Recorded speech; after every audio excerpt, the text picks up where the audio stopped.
assunto que costuma vir com o processo de formação de palavras, tá? Mas para você entender o segundo, precisa compreender, assimilar o primeiro. É o primeiro assunto de uma parte da gramática chamada morfologia. Lá onde a gente encontra o estudo sobre substantivo, adjetivo, advérbio, as classes gramaticais. Só que a morfologia, além de se preocupar com as classes gramaticais, ela também se preocupa com as partes que compõem as palavras, tá bom? Essas partes são chamadas de morfemas. Você pode encontrar na sua prova também a seguinte expressão: elementos mórficos, tá bom? Eles são as partes que constituem as palavras. E aí nós temos pelo menos 6 morfemas para estudar. Quais são? O principal deles é o radical. Temos a vogal temática.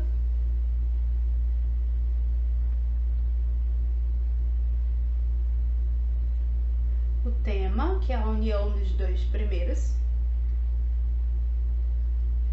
As desinências. Os afixos.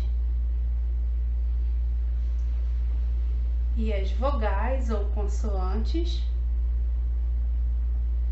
de ligação.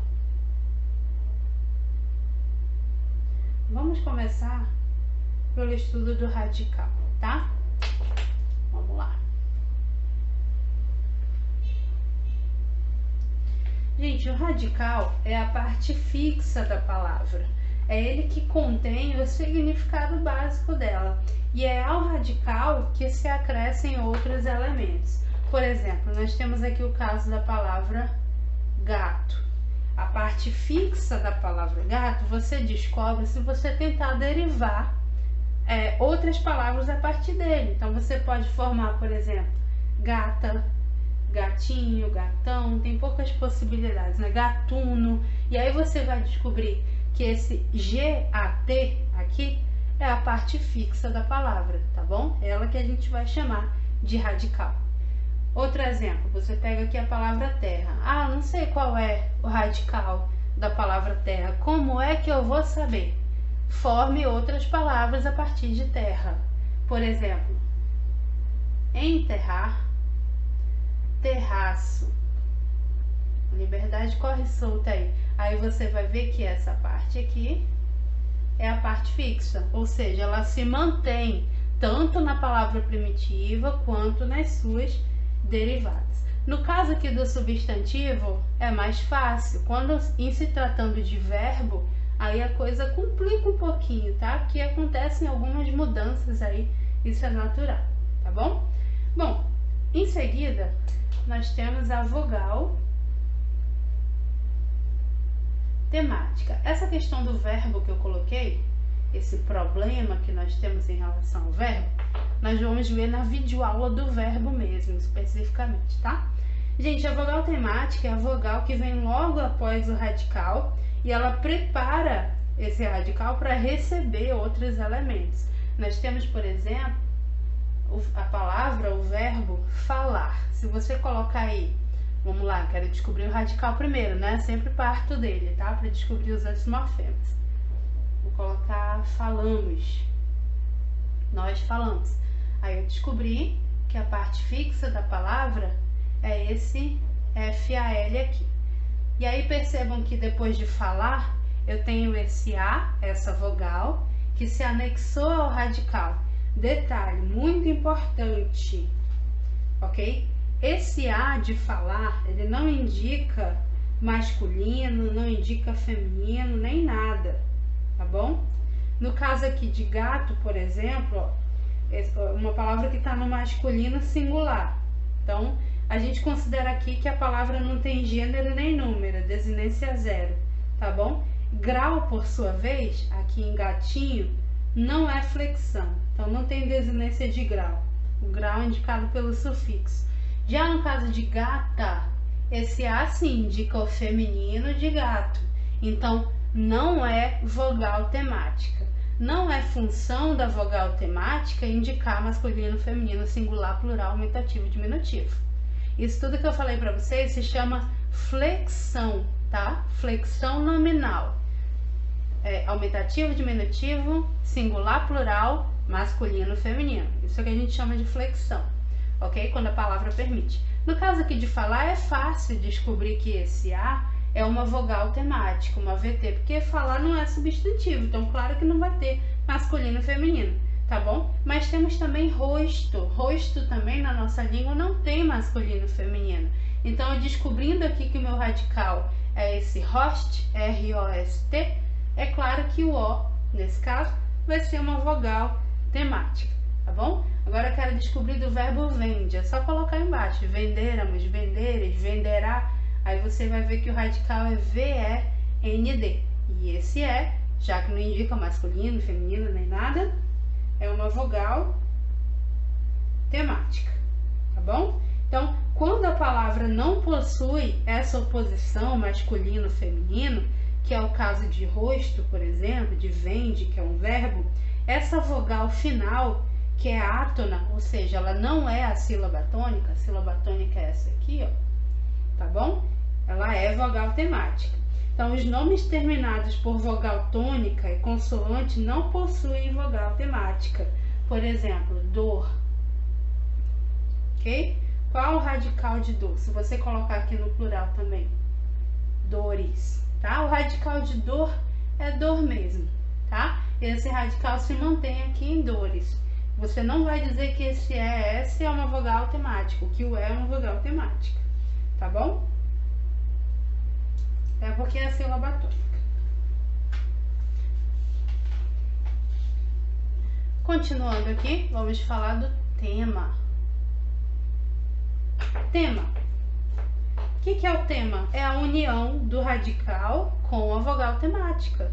Simplesmente, quase uma equação aqui, ó, no caso de rosto. Radical, vogal temática. O tema é rosto. No caso no caso de gato não temos tema, né? Aqui, de gata, perdão. Não temos tema, porque se é uma desinência. A gente vai ver ainda lá na frente. Não é uma vogal temática. No caso de vende aqui também, ó. Radical, vogal temática. O tema é vende. É claro que o tema só é possível quando a sua palavra apresenta vogal temática, certo? Vamos tratar agora do problema da desinência. Por que ela é um problema? Porque ela é muito ampla. Primeiro detalhe aqui, a desinência é um elemento mórfico que indica algumas coisas para os nomes e outras coisas para os verbos.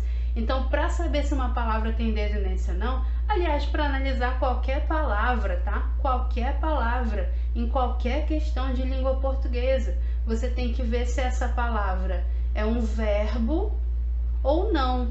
Qualquer palavra que não é verbo, vamos colocar aí, pronome, substantivo, adjetivo, numeral, artigo, a gramática chama de nome, tá bom? Ou seja, as desinências podem ser nominais ou verbais. Verbais quando se referem a verbos, nominais quando se referem a qualquer palavra que não seja verbo. Quando elas se ligam a essas palavras que não são verbos, ou seja, quando elas são nomes, né? Elas indicam duas coisas, tá?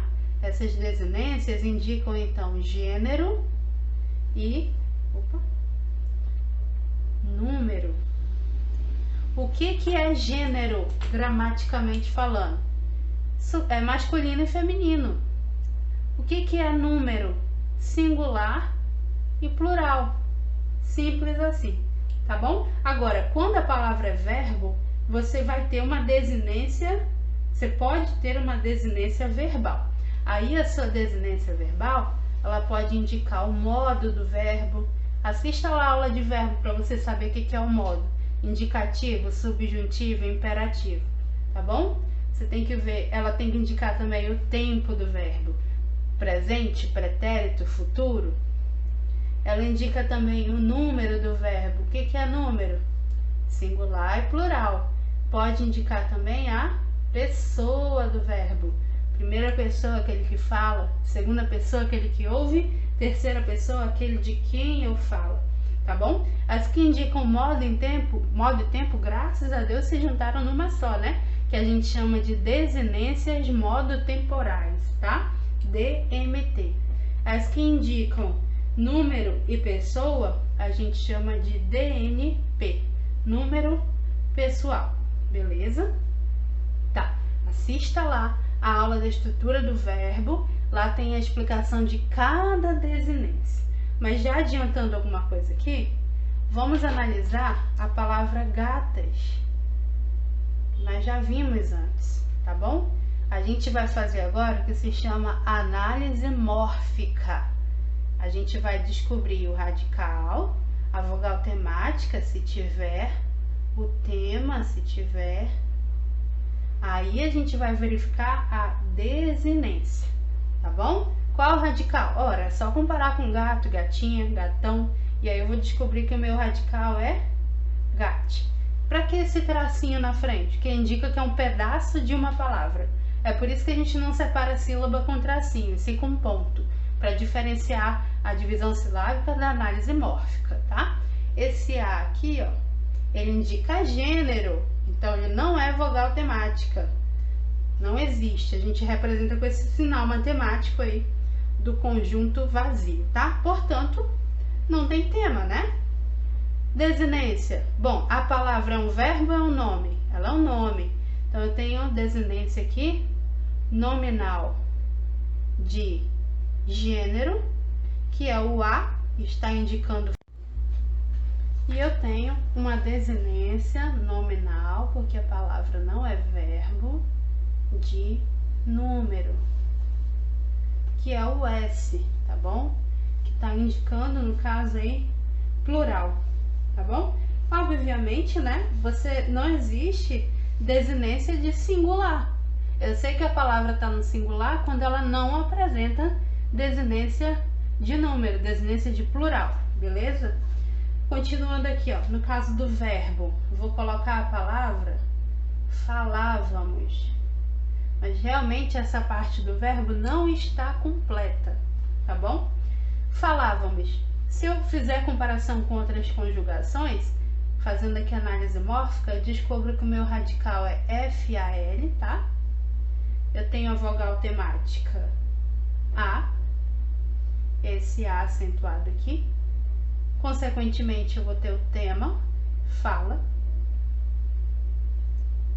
Esse vá sempre vai aparecer quando o verbo estiver no pretérito imperfeito do indicativo. Tá? Eu falava, ação não concluída. Eu falava, parei de falar por algum motivo.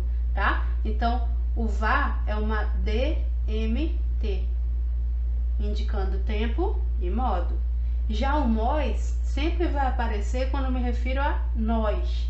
Ou seja, o nós é uma DNP, número pessoal, indicando a primeira pessoa do plural, tá bom? Aí eu dei só uma préviazinha do que a gente encontra em relação aos elementos mórficos de um verbo. Vamos falar agora dos afixos. Os afixos são morfemas capazes de mudar o sentido do radical a que eles se juntam, tá? Só que eu posso ter afixos antes do radical, aí a gente chama de prefixos, e eu posso ter afixos depois do radical. Aí quando vem depois, eles recebem o nome de sufixos, tá bom? Por exemplo, eu tenho aqui a palavra desgoverno. Vou colocar também governador. Vou colocar desgovernado. Se você comparar com governar, por exemplo, governo, né? Você vai ver que a parte fixa é até a letra N, tá bom? Aqui, ó.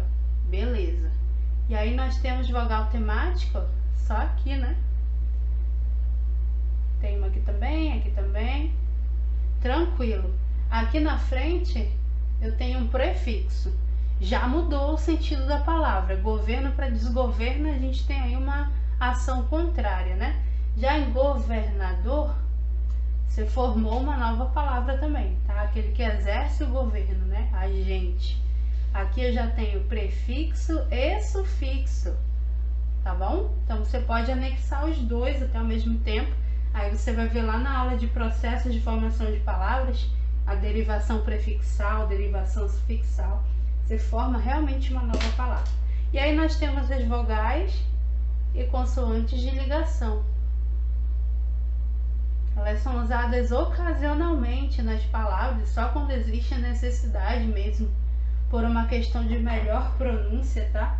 Elas surgem para facilitar ou para possibilitar a leitura de uma palavra, mas não faz parte do radical, nem de qualquer outro morfema, e não confunda com vogal temática. Por exemplo, eu quero juntar a palavra gás, aqui sem acento mesmo, não é erro meu, tá? Tô botando aqui só radicalzinho mesmo, com a palavra metro, medida, né?